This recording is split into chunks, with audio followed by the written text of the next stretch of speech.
Hello, and welcome to the Holistic Fitness Podcast, where you'll learn how to get your goals without burning out.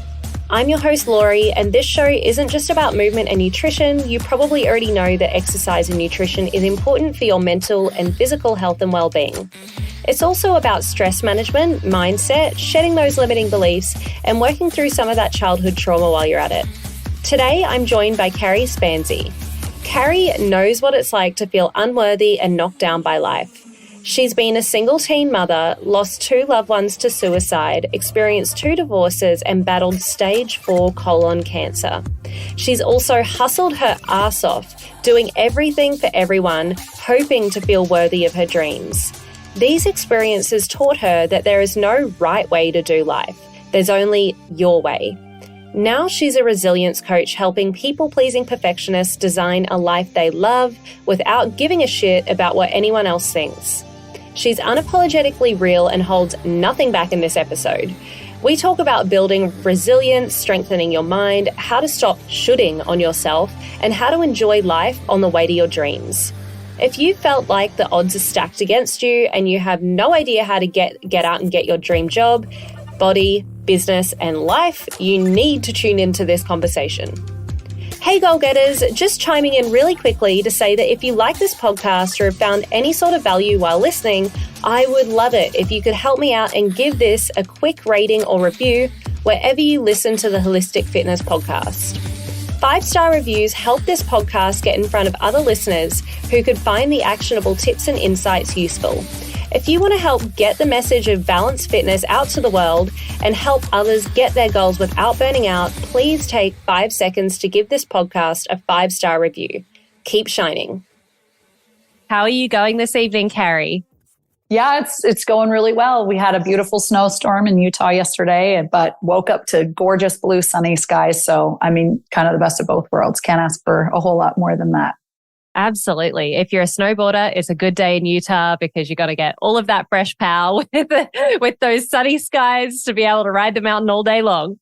Oh my gosh. Yeah. It's been a record year in snow this year. It's kind of a winter that I remember from being a kid where every other week we're getting snow. So if you like snowboarding and skiing, maybe I shouldn't say this. Don't come to Utah, go to Colorado. No, but the Utah mountains are really spectacular right now. Oh, I love that. You sound like where I'm from. I'm from the Gold Coast in Australia. And it's one of those places that people have learned about, since when I was younger, growing up compared to now. And it's like, don't come here, please, but come here. It's the best. Yeah, exactly. It's like, the secret's out, which is great, but not great. So yeah. Totally. I am super excited to have you on the podcast, Karey. I think especially because of a lot of the work you do around resiliency and about having that, self-worth and worthiness. Like even, your manifesto that you can download is called 0 fucks given. And that really stood out to me because I feel like as women, we give a lot of fucks. We give all the fucks. And I know that all of my guests have some sort of story. Can you give me the context that I need to know as to why you do the work you do now? Yeah. So the 0, I 100% agree that we particularly as women give way too many fucks. We care so much. We want to be liked. We want to be nice. And that's just ingrained from us from the very beginning. Oh, nice girls do this and good wives do that. And nice moms do this. And you're too much and you're too loud and you're too bossy. But men and boys behaving the exact same way are assertive and, all of this kind of driven and all of these other things. And that's just a bunch of bullshit. So yeah, I 100% agree with that. And I think where this has come from for me and how it kind of got to this point where I am all about giving 0 fucks about what anybody else thinks, because it is my life. I am the only one that knows what's best for me. I certainly can look to elders and coaches and communities. I mean, I don't need to reinvent the wheel, but I can take what I need and leave what I don't and use what I know in my heart to be what's best. But for, like we mentioned at the start, I'm from Salt Lake City, Utah. So for your guests who are like, I've heard of Salt Lake before. Yes, it is the home of the Mormons, the LDS church. And like most organized religions around the world, women are subservient. They are, the helpmeet to the man. Their role is to be the wife and the mother, to lift and support their husbands. I mean, go back to the 50s and it was like the woman should be in their makeup and the dress and home, and don't tell your husband about he's had a hard day. Have a cocktail for him so he can rest. And you're just like, fuck that. Yeah. I've had a hard day too, So it kind of started there with it being in that society and that community and that upbringing of sort of having it be taught to me of what my role is, and having that even from a young age being like, I don't know, that doesn't feel quite, is that true? I don't know. That doesn't make sense to me because my father doesn't treat me that way. But if you're teaching me that God is like my father in heaven, why would he treat me like just kind of, it didn't add up. Right. Mm. And then in high school, in my senior year, my high school boyfriend and I get pregnant, and I find myself at 17 pregnant, having to quit all the varsity teams, having to tell all the colleges that were scouting me that I had to drop out. Not drop out of school, but I had to drop off of the team, that, I wasn't going to be playing sports and all of this. And just the stigma around being just a young teenage mom, full stop, no matter where you are, there is a ton of shame around that I'm a slut, that I'm going to be under the poverty line forever. That my life's just going to be horrible. And listen, statistically, some of that's true. And that like statistically, young moms do have a harder time getting above the poverty line. There does tend to be a lot of alcohol and drug addiction and that type of thing. So, but when that happened, I just was like, no, I refuse to let that happen to me. I had bigger dreams for my life. This is happening.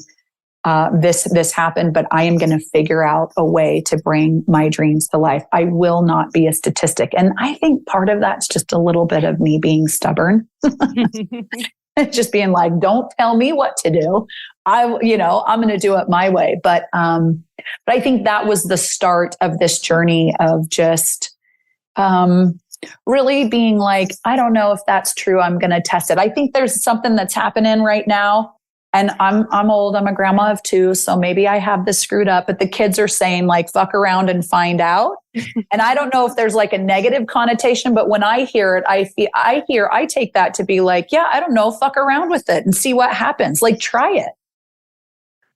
If you have an idea or you feel like of something that's been ingrained in you by your family or your society, just like isn't sitting right with you, and you want to try something different or go a slightly different direction, try it and see what happens. Because again, it's your life, and we only get this one, at least that we remember. So go for it. For sure. I agree with so many of those sentiments, but wow, I can't imagine what it would be like as a 17-year-old in Utah being almost slut shamed, and, you're throwing your whole life away. You were going to be in the varsity team. You were going to have I don't know if there was scholarships involved and all of that sort of stuff you're throwing away to bring a life into the world. Before we get into the journey of where you are now, I'm really curious about, the dichotomy of being a woman versus maybe what your boyfriend at the time was experiencing. Did your boyfriend have as much shame, or was he kind of being squandered against his ideal dream life as well?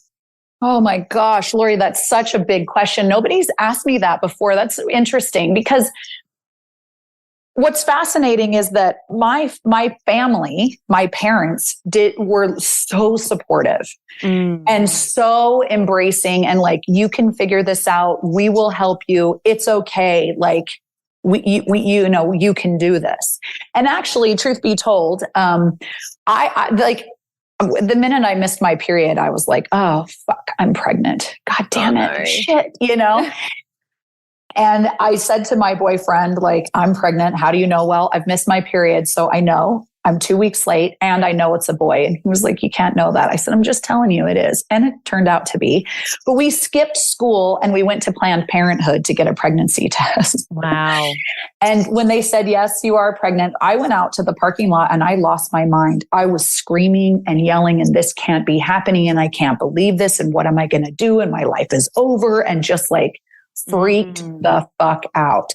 And my boyfriend like grabbed me and, you know, just was like, hey, I love you. We love each other. We're going to figure this out. It's going to be okay. And I was terrified to tell my family because of this whole Mormon thing and all of that. Well, his family wasn't in the Mormon church. And he actually had grown up in a family that was pretty abusive, had a lot of alcohol and drug addiction. So I think on his side of it, it was, and he's no longer with us. So I can't even ask this question if I'm accurate about this, but my impression is that they were just like, well, of course, because you were always going to be a fuck up and this family is always a fuck up and we deserve this kind of thing because our family can never catch a break. And this type of like downward spiral, we deserve this kind of thing, which is also something you mentioned that I coach around, is just like, shitty shit happens in life and it has nothing to do with who you are as a person. You know, we make choices, they have consequences, but it doesn't mean that I'm a shitty person. Right. And that I think was his experience of just like, well, yeah, I mean, of course you were going to fuck up and do this and have this and make life hard. And I don't think he had really aspirations for college and that. I mean, he barely scraped by high school. You know? What an interesting kind of parallel there of two different humans. And I'm sure, you know, as we get deeper into this conversation, you and I are going to dive into like both of those kind of avenues. But on one avenue, there's like being a woman, being shamed, being within the church, and more so like being about probably maybe not what your parents thought. You did care about that, but the community, the Mormon community, and then the boyfriend at the time of like, well, you deserve a shit life and this poverty, like, or whatever is going to come to you. And to be honest, I probably more resonate with the boyfriend because I come from, you know, single parent, low income. Right. Not that my family would ever say I deserve that, but the poverty mindset comes with creating those circumstances for yourself. Totally. Whether people are saying that or not. So we can dive into that shortly. But first, tell me more about your journey of where you are then to where you are now. You mentioned like fuck around and find out. Love that. But what did you do in your journey to get to where you are now and get into such a mentally healthy place? Yeah, I mean, how much time do we have? No, I'm just I kind of fucked around and I found out. Like I was just like, I didn't know, you know, I was 17. Yeah. My parents were super supportive, but it was like, okay, this isn't going to be my life. So we ended up getting married, my high school boyfriend and I. And by the time my son was 3, we were divorced because it was abusive. And my parents are still together. They're about to celebrate their 48th wedding anniversary. And they still hold hands and like kiss in the grocery store like they're teenagers. It's really cute. It's really great. And it puts a lot of pressure on us as kids to like, we can see what's possible. And if we don't find it, then that's a whole nother can of worms. Right. But like here I am in this, I'm young, I'm 20 years old. I'm in this marriage. It's abusive, mentally and emotionally abusive. He never hit me or anything, but there was all the other stuff. And I remember just thinking after a particularly horrible fight with my son there, just thinking, if I stay, I'm painting the picture for my son of what love and marriage looks like. And my son is going to grow up thinking that this behavior is normal. And it's not. And I know it's not, because I've lived a life without that. My husband at the time didn't know this was normal. This was how relationships and marriage are. You just bicker and fight and you hate each other, but you stay together for kids or whatever. I don't know. And I just was like, that's not going to be me. So I left, and I had that safety net as my parents. But then it was like, I moved around to different jobs. I worked my butt off to put myself through college. It took me 10 years to get my 4-year bachelor's degree because I was paying for it myself. So 1 class here, no classes there, 2 classes here. I drank a lot to try to drown my sorrows. And then I worked out all the time. And then my dad just came and said, if you don't start eating and stop this drinking, I'm going to literally sit on you and force feed you. This is not okay. I'm not going to watch this. Right. So I kind of snapped out of that, but it was just like, I didn't know. And fortunately, I think I was lucky in that I did have a supportive family, and I did have people around me in my workplace and stuff that were encouraging me, like, you can do it. I'm a firm believer of this idea that we are the sum of the 5 people we spend the most time with. So if the 5 people you spend the most time with that are in your life with the most are negative and the sky is falling and pessimistic and trying to work the system and just like, why does everything bad always happen to me? Then you can't help but sort of adopt that mindset and behavior. But if you're around people who are optimistic and you can do it and let's try again and you are worthy and I love you and like, let's go, and driven and experimental and those types of things, then that rubs off. And I think I was lucky to be surrounded by people like that. But yeah, I worked and did the best I could raising my son, and looked back at the way that I was raised in the Mormon church and some of the things that my parents did, and listened to any parents listening. Nobody knows what they're doing.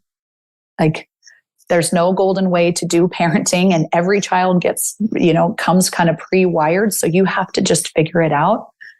I knew some things that my parents had done that I didn't like. So I was like, well, let's try it differently and see what happens. And I just experimented and hoped for the best and tried to be as honest and open with my son and with my parents as possible. Like, dude, I don't know. I don't know if this is the right way, but this is what feels right for me right now. And this is why it feels right for me. And so this is why. It was never just no because I said so. Right. So it felt really kind of collaborative with my son and also with my parents. So that's awesome. Yeah.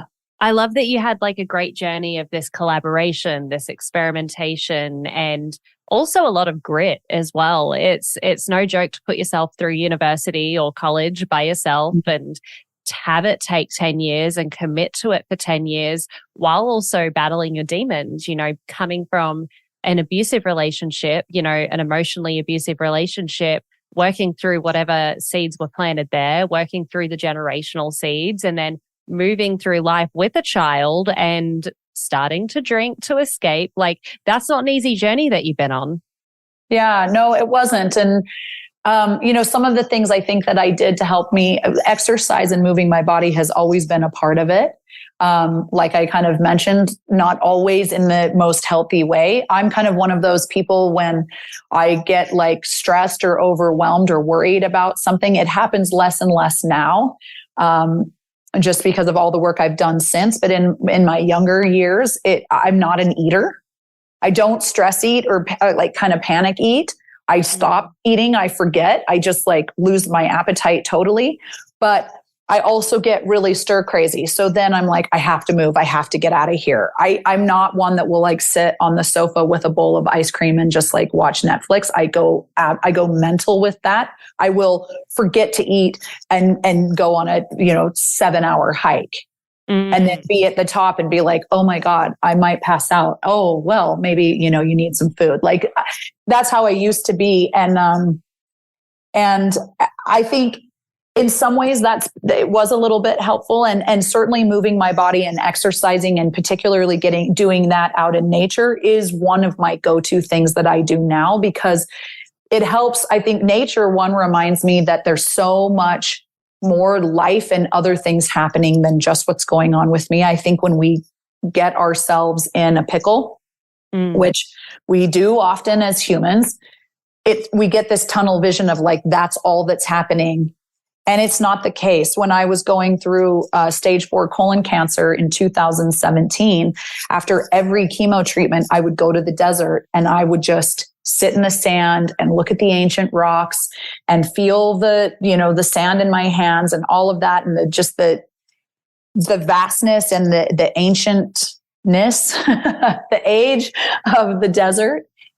And just be like, oh, you know what? I'm just like me and my life. And this is just this thing. And not that that's not insignificant, but like, look at all of this and it's going to be okay, and breathe and just send all of that negative energy into the earth, like use it to recharge. And that's where I go to now, is to just like disconnect for a minute, get out in nature. That's, turn the technology off. And that's where I start to be able to see things from a different perspective, talk myself off the ledge a little bit, be like, okay, sister, this is a sticky situation. This is not ideal. This is not your preference. What are all the 1,001 ways that this could go? And I'd love to break that down a little bit, that self-talk that you've spoken about. You kind of almost talk your way out of it. You realize your space in the world. Then you mention that this is not your preference. And then you also look at what you can control and all the different things that you can control. Is that some sort of framework? Like, how did you get to that point of being able to get yourself out of that tunnel vision? Yeah. So I think that has been, that's been a process over many years and lots of different experiences, to just look back and be like, okay, this has happened. Right. So to just paint the picture, maybe to illustrate this, I'll tell a story. So, I got married for a second time and I was with that man, husband number 2, for about 10 years. And around 2015, we got divorced. And we got divorced due to infidelity on my part. That was one reason. That was sort of the drop that spilled the bucket. But of course, with infidelity and things like that, that's a long process to get there. And there were a lot of little tiny cracks and a lot of little tiny things that we had been doing for years leading up to that moment, to where, like, to be honest, I thought that what I was doing was okay, allowed in the context of what husband number 2 and I had been doing, until like a certain moment it crossed the line and it wasn't, right? And that caused a tremendous amount of pain to everyone involved. Me, him, my family, all kinds of pain. We get divorced in 2015 in December, and in January of 2017, I end up in the emergency room. And after a 5-hour surgery, which was supposed to just be a 1-hour surgery, I wake up with staples from my navel to my pubic bone in a colostomy bag. And within a week later, they come and tell me the pathology is back and it's stage 4 colon cancer. And I'm not even 41. That's crazy. And initially I was like, oh my God, you're being punished for what you did. Oh, I'm so sorry. Yeah. This was the thought process that I initially went to, like, oh, you deserve this. Oh, this is, okay. This is what you get for being unfaithful. And it took me talking to friends. It took me talking with a coach. It took a lot of journaling to be like, no, I'm a good person. And I made a mistake. Yes, we should have ended that marriage. And if I could go back and do it differently, I would have done it. Somehow we sometimes think that things like infidelity are the easy way out, and they're not. They're just as hard. It's just as hard to just be like, this isn't working and it's time for me to go. Those are hard conversations too to have. But it was just going back and saying like, no, I have apologized. I've cleaned up my side of the street. I've gone back and I've apologized to him. I've told him that he didn't deserve it. I've apologized to my family. I've been as honest as I can about what happened and why it happened, and acknowledged the impact that those behaviors had on the people in my life, and acknowledged the impact that it had on me. And I've recognized like, you know what? By making that choice, by fucking around, I found out how painful that is to everyone else. And I will never make that choice again. Right. And so it was a lot of unpacking that. And then it was like, okay, so I've worked through now. I don't deserve this. It still is happening. I still have cancer. I still am fighting for my life. Okay, so then now what? Well, I can choose to be sad and angry, and this is unfair, and worried for every doctor's appointment, and dread, and just like, oh my God, chemo treatments again. I could be all of that. Mm. And chemo was still happening every 2 weeks. Doctor's appointments and CT scans were still happening. But if I was in that space, it just made it all the more awful. Mm. But if I could look and be like, okay, this is happening. And what else is also happening? It's a beautiful sunny day. My garden is in bloom and I get to sit out there and pick flowers. And the same hummingbird comes and says hello to me every single day. And when I go to my chemo treatments, there's a different friend or family member that comes and sits with me. And I get like 4 hours of one-on-one time with this person that, I mean, that kind of like, too bad that it takes something like cancer in order for people and myself and my friends to carve that amount of time out. But I got cancer and they are carving it out. So like, awesome. Yeah.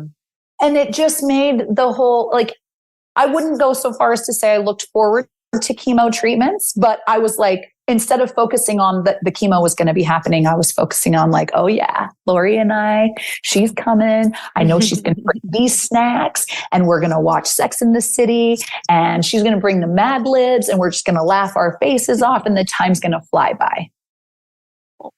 I'm so glad you were able to get to that point. And if I was your friend during that time, I would be watching Sex of the City and bringing some mad snacks, Karey. And yes, I would like you be Karey as well. Oh, good. I love it. I am so sorry that you went through that. And it's so understandable that you went through that phase of negative thinking. And I think anyone who's spiritual, like, feels like everything's interconnected and sometimes to a toxic state where it's like, this has happened to me because it's karma and I did something bad. But also I know just from talking to you that you were able to sit in the sand and you were able to allow the negative energy to go into the ground and think positively. And I look at you right now, you've got a full head of gorgeous curly hair for anyone who's listening.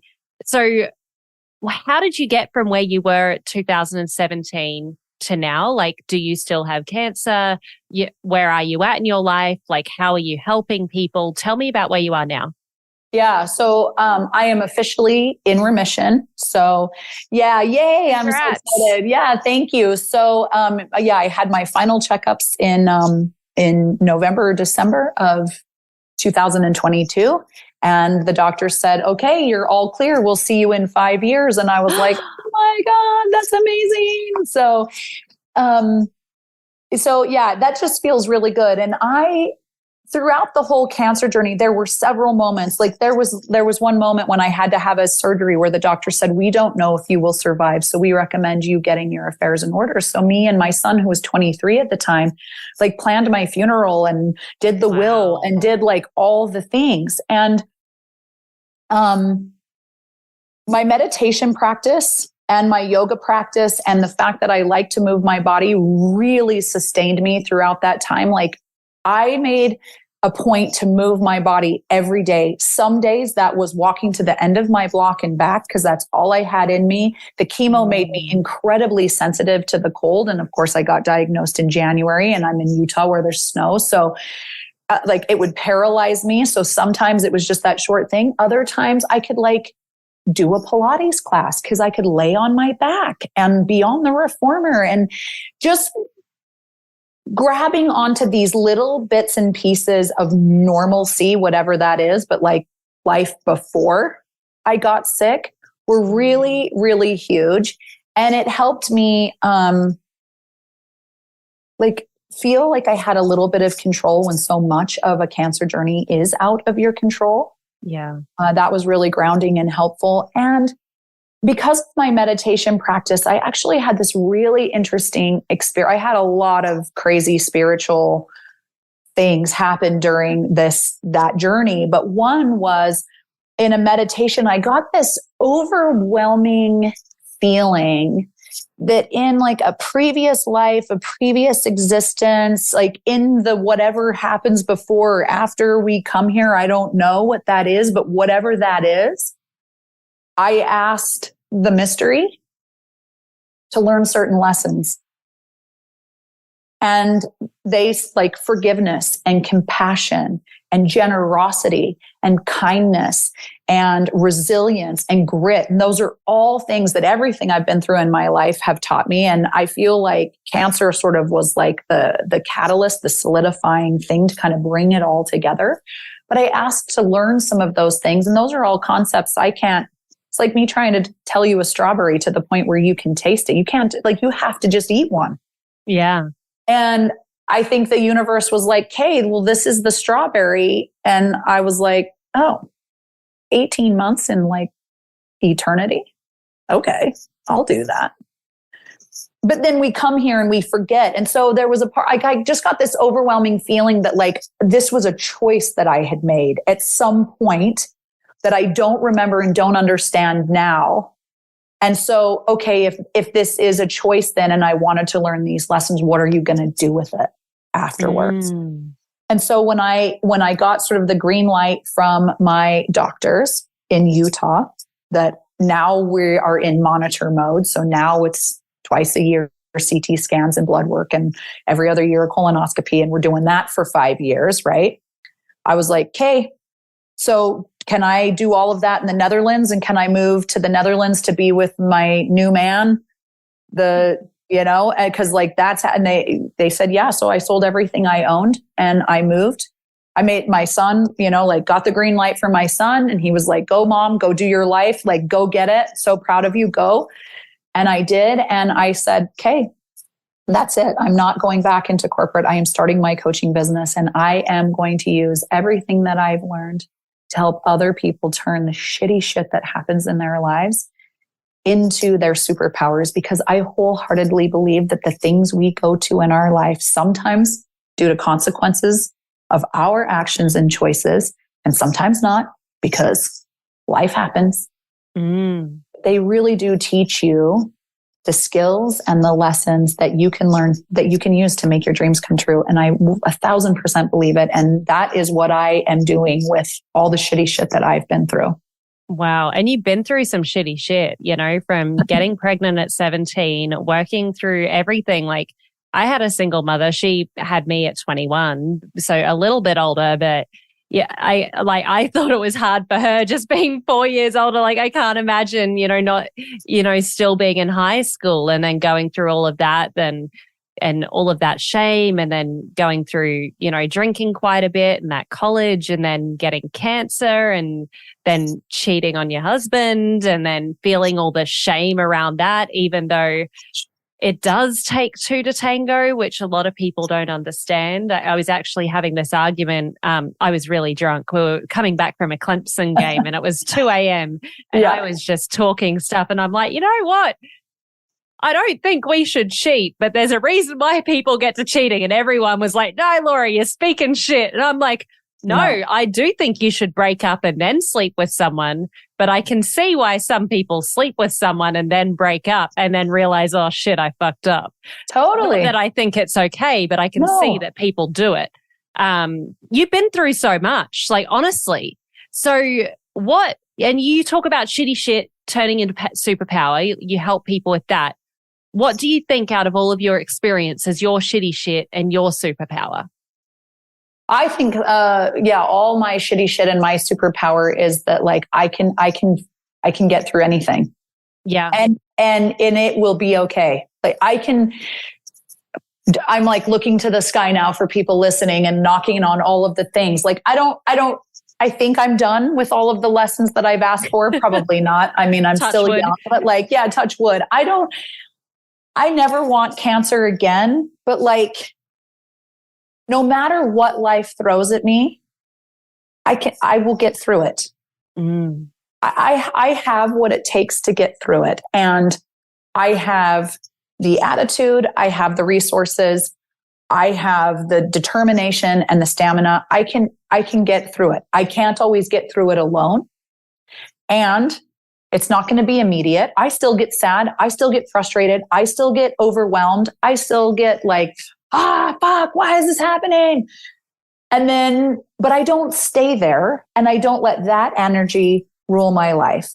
There's no numbing out all the emotions. There's just allowing them to sort of move through you and like run their course and then say, okay, now what's next? So I think, perseverance and resilience, grit. I mean, that kind of sums up the two of those. That's my superpower for sure. Wow. The way you say it though makes it sound really easy. You know, you just kind of like go through the emotions, you go from one thing to the other, you become resilient, you become gritty, but it's not easy. No. How do you help people embody this mindset of resilience? Yeah, I think, we do a lot of journaling. We do a lot of meditation. We do a lot of asking questions of like, you know, why do you think you deserve this? What's coming up in your life? What are you making? You know, what's the story you're telling yourself about this thing? Where else in your life do you see it showing up? Right? Like it's one of the reasons why I think, and I think you might agree, one of the reasons why I love yoga and fitness so much is because like when I'm teaching a yoga class and we're working on the balancing poses or we're working on an arm balance and I'm like, yeah, the arm balances are hard. You got to really trust that core and pull it in. And then you got to put your knees like on your elbows. And you're like scared you're going to fall and smash your face. And nobody wants to lose teeth in a yoga class. So like use the block and put it on your forehead. Like they're all metaphors. And like sports and yoga is a way that I like to encourage my clients to sort of practice doing hard things, like practice standing on one leg and then grabbing your big toe. And the worst that's going to happen is that you're going to fall over, but you start to like press your boundaries and then you're going to get it. And then you're going to be like, holy fuck, look at this. I can do it. And then when you're out in the world and you're like, ooh, this is hard. This feels uncomfortable. But you know what? I've done hard things and things that have felt uncomfortable before. I can do this. And so I teach people a lot of that, like working through. I teach people a lot about how to connect with what's happening with you viscerally because, you know, panic, overwhelm, anger, resentment, guilt, they all start with a sensation in your body. So we really try to like, tell me what's happening. How does that feel? Where are you feeling that? And then what's something else we can do when you start to feel that? Is it get up and leave the space? Is it journal about what's going on? Is it going for a walk? Is it a meditation, a mantra? And it's a different sort of cocktail for everybody. And we kind of fuck around and we find out, right? So we say, okay, you know, Lori, let's try this for the next 2 weeks. I've got a client right now who is also dealing with cancer. And I gave her a meditation that I used during my cancer treatment of envisioning where all the cancer is as like yellow. And my breath being green, no blue. And as I breathe in the blue breath, it goes down and it mixes and gathers and collects all of that yellow tumor. And then I exhale green. I love that. And I just imagine that. And so I was like, try that for the next 2 weeks, try it and just see how you feel. Journal all of this. And when we meet in 2 weeks, I'm going to hear how it's going. She's been texting me so far, so good. And we'll just be like, is that helpful? Okay, that is. All right. So then now what's coming up now? And we work through it that way. But it's really, for anyone listening, I think the first step is to start to pay attention to what's happening physically in your body when you feel some type of way. Hey, Holistic Fitness fam, a quick message from one of our sponsors, Ned. As you all know, I recommend good nutrition, movement, and stress management practices before supplementing, so you know what type of supplementation that your body actually needs. For me, I supplement with very few products, but Ned is one of them. I'm a type A, high energy, ambitious business girly with massive goals. And sometimes I honestly just need to chill out and relax a bit. I've found that both Ned's de-stress and sleep blends fit in with my busy lifestyle and ambitious goals, but I was honestly not a big fan of CBD products before trying Ned, mostly because of the culture surrounding weed. I just didn't want something that was going to alter my state of mind so that I became much less of a goal-getter or less ambitious. That was until I learned about full spectrum hemp and their benefits. Ned blends are chock full of premium CBD and a full spectrum hemp of active cannabinoids. Ned's full spectrum hemp oil nourishes the body's endocannabinoid system to offer functional support for stress, sleep, inflammation, and balance. These products are science-backed, nature-based solutions that offer an alternative to prescription and over-the-counter drugs. All of Ned's full-spectrum hemp oil is extracted from USDA-certified organic hemp plants grown by an independent farmer named Jonathan in Colorado. I'm obviously a big fan, but don't take just my word for it. Ned CBD products have over 2,000 five-star reviews, and they work with incredible partners in the medical field like Dr. Caroline Leaf, Dr. Christian Gonzalez, and Dr. Will Cole. Ned is providing Holistic Fitness podcast listeners a very special discount. If you'd like to give Ned a try, listeners get 15% off Ned products with the code Lori Lee. Lorilee. Thanks, Ned, for sponsoring the show and offering a natural remedy to bring balance to so many people's well-being.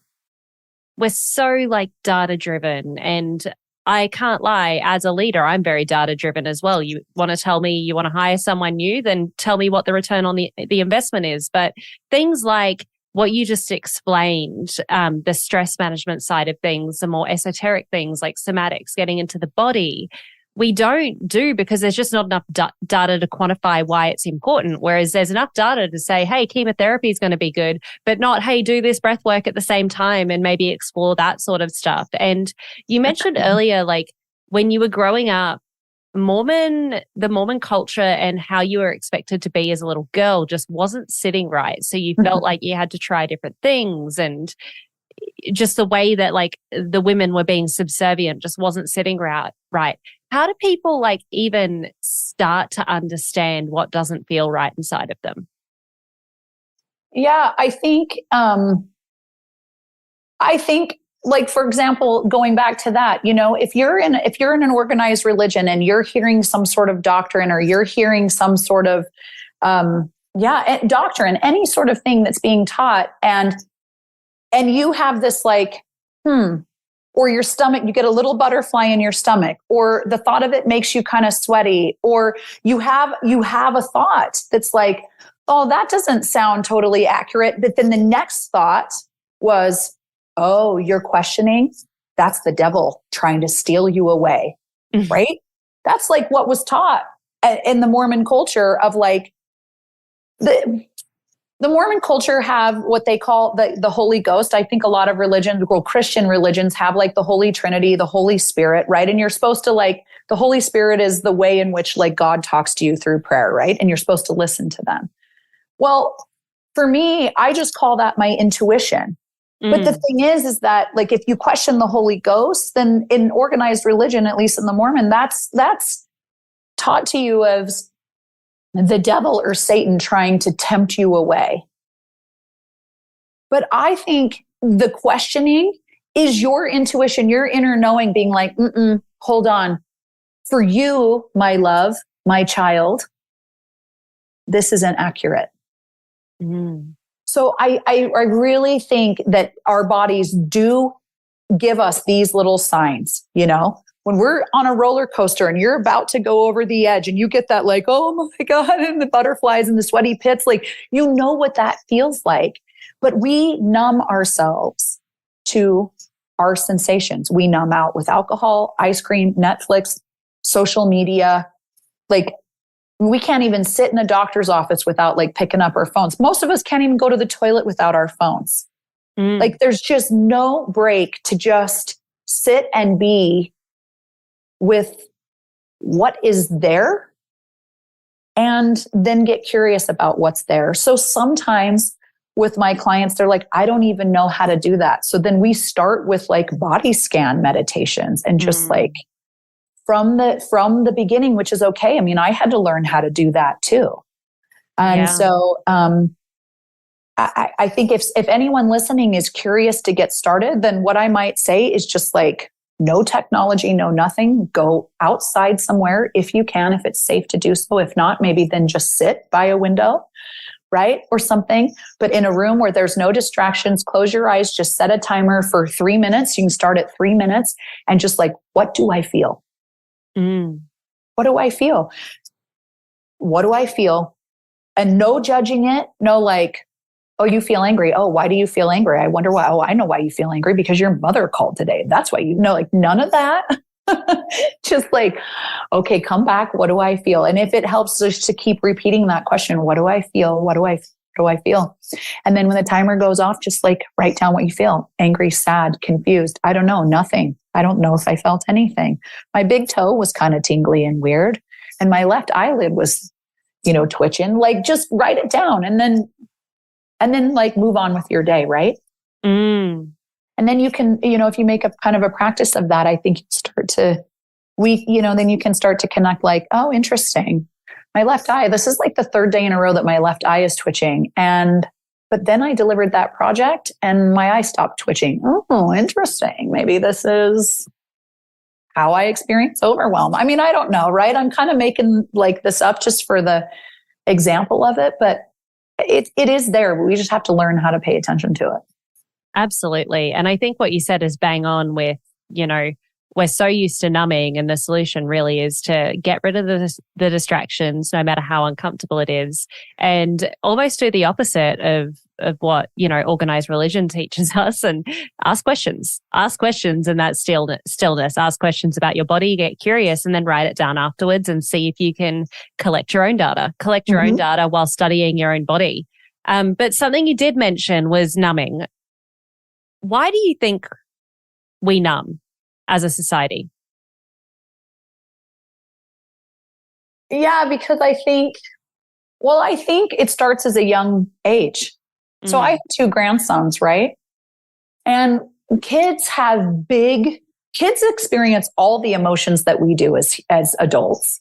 But they don't have the words and the language and the tools to express those big emotions. So they throw things and they scream and they yell and they get stubborn and they talk back and they spit their food out and they act out because they don't have the words. And what happens, I think, from a very young age is we say, instead of saying like, wow, you seem really upset, what's going on?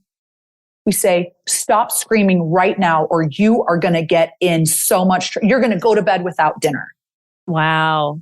That's so true.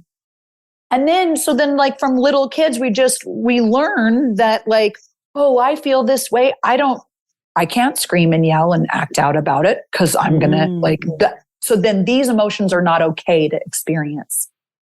And then when they do come up as we become teenagers and adults, then we're just like, oh shit, I don't know what to do. I don't like to feel this. I don't have any way to release this. So I'm going to just not pay attention and I'm going to eat.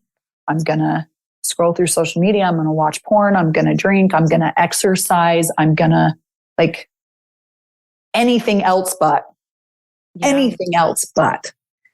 Because we're just never taught that like all emotions are okay. All emotions are welcome. To know what joy is, you have to know what anger is. To know what love is, you have to have your heart broken. To understand happiness, you have to have been sad. Like it's just not possible. It's not possible. And so just how do we embrace them and be like, oh, interesting. Hi, sadness. You're here. Why are you sad? Oh, well, because I really had this expectation that Lori would show up to my chemo treatment, but then she canceled last minute and I'm sad. But I don't need to make that mean like, oh God, did I do something? Oh, I bet it's because Lori doesn't like me. Or, oh shit, did I say something that upset her and now she doesn't want to come to chemo? Like, no, it doesn't have to be that. And I can be sad and I can be like, oh, I'm really disappointed that you're not coming. I would have loved to have spent that time with you, but hopefully we can do it next time or something, right? Like it's just learning how to like work with what we got. Absolutely. Isn't it crazy though that we make other people's actions about us?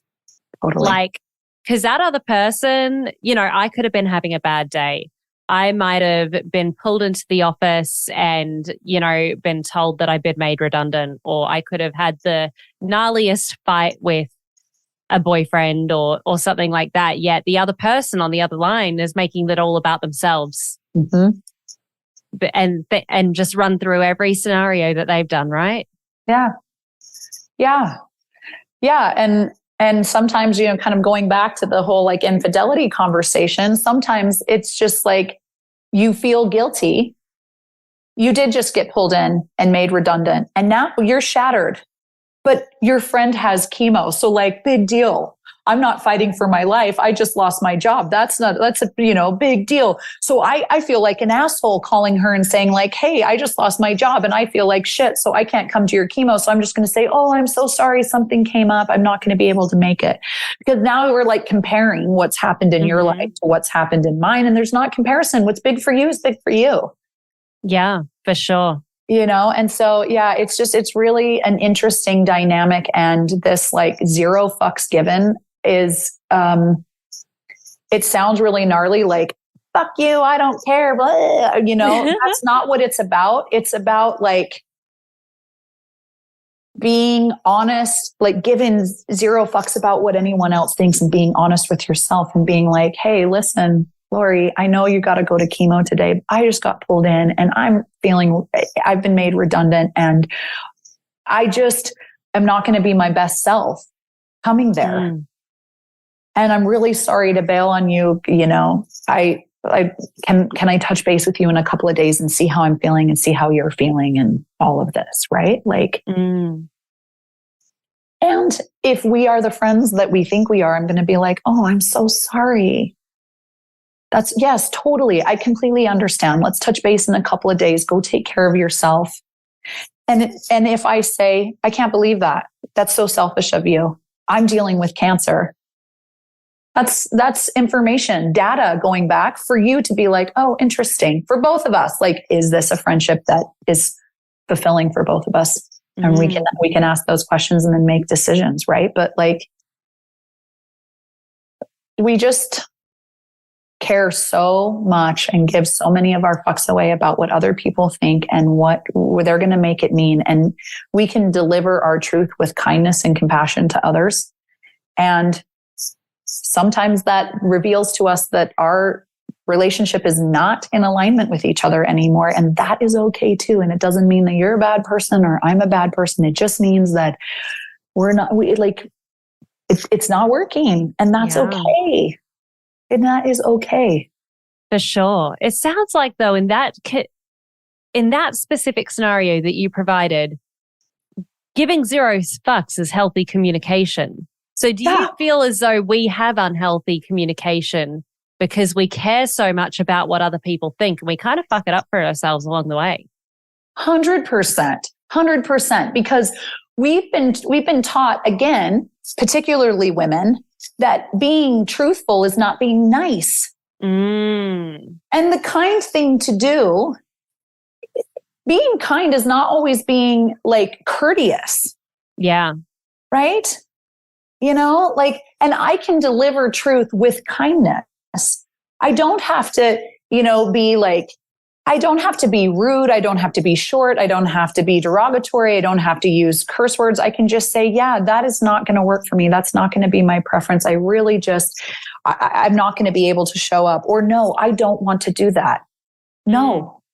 And actually, just no. I mean, stop explaining your fucking no. Stop. No is no. And you don't have to understand or agree or even like get an explanation. Just like, no, I'm not able to do that. And I don't have to fucking explain why. Yeah. But we just, again, particularly as women, have not been allowed to use our no, because if we say no, if we don't help, if we don't show up, if we don't give every last drop of ourselves to everyone else, we're not a good woman. We're not a good mother. We're not a good wife. And that's just a bunch of fucking bullshit is what it is. Yeah. And I'm over it. And I am on a mission to teach women to use their voice to stand up for themselves in a kind and compassionate way for themselves and in a kind and courteous way to other people and not feel guilty about it. I love what you're about. And the reason I laughed so hard is because I over explain my nose like crazy. And my ex was like, why are you over? It'll be like someone at the bloody coffee counter and I'll explain why I don't want banana bread. It's like, oh no, I just ate. And he's like, why are you telling your whole life story to this bloke across the counter? And it's like, you wouldn't get it. You have a penis. Exactly. Well, that's exactly it. He doesn't get it because men can say no. Yeah. They can just no. And they don't take it to mean, oh God, I'm such an asshole. And God, I was so rude. And ooh, are they going to like me? Ooh, maybe the waiter's going to spit in my food. Like they don't even think about that, but we as women do. And it's crazy town. It's crazy pants. It is crazy town. I have loved speaking to you. I honestly think you have so much wisdom. You've got such an inspiring story. And I'm so impressed that that your superpower really is, you know, that you can handle anything. Like stage 4 cancer, like you can handle stage 4 cancer, getting pregnant at 17. Like sometimes, like I listen to people like you and I'm like, wow, not that I'm comparing trauma at all, but it's inspiring to me. It really is inspiring. And I love what you do. Before we move to the final question of the podcast, which we do have a final question, is there anything that you really wanted to share today that you don't feel like you've fully shared yet? Yeah, I think what I would like to just remind everybody listening is that like you are worthy of your goals and dreams, and you always have been. And no matter what has happened in your life, no matter what you've done, you still are worthy of your goals and dreams, and you always have been. You do not have to earn your worthiness. It is given to you. And don't forget it. Go get your fucking life. I need to put that on record and then just that's going to be my alarm. Like what you just said there, that 30 seconds, it's like, just go get your fucking life.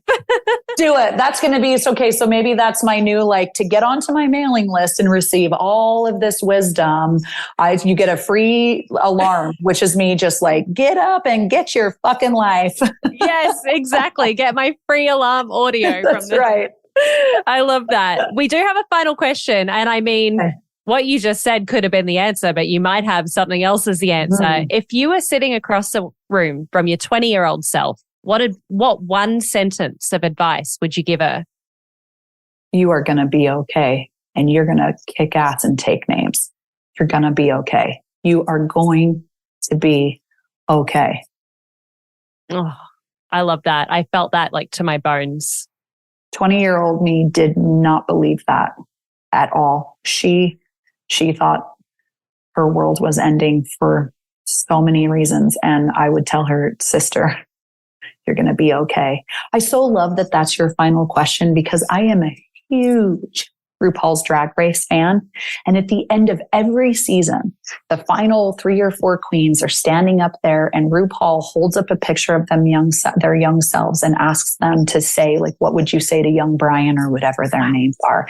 And every episode I just get chills and I think, ooh, what would I say to myself? So you've just made my dreams come true. The only thing missing is I'm not in drag, but other than that, it's my dream come true. I'm sorry I didn't give you the memo to dress up. Oh, well, next time.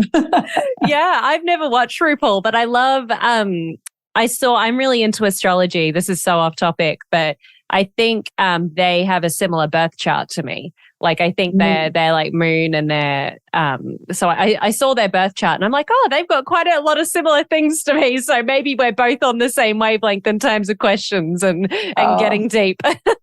Yeah, their RuPaul is just wonderful in so many ways. So yeah, check it out. I love that. I'm sure so many people have listened to you and just want to get to know you better and, listen to what you have to say. Where can people listening find you? Yeah. So if anyone listening wants to get their own copy of the Zero Fucks Given Manifesto, they can go to my website, which is careyoncoaching.com/manifesto. And they can get a fun a copy of that. And I made it fun, school pictures. So it's a fun thing to get. So they can go and grab their own copy of that. And then I'm most active on Instagram, and you can find me on Instagram at Karey Spansy. Awesome. It has been so wonderful to have you here. And I'm sure that, loads of people would love to follow you and hear more about what you're about. Thanks so much for joining us. Oh, Lori, thank you so much. It really was super fun. And like we're sisters separated at birth or something, I'm sure of it. So thank you so much for this time in this chat. Oh, I agree. It's been so good. And for everybody listening in the car, in the home, wherever you are today, eat well, move well, breathe well. And until next time, keep shining.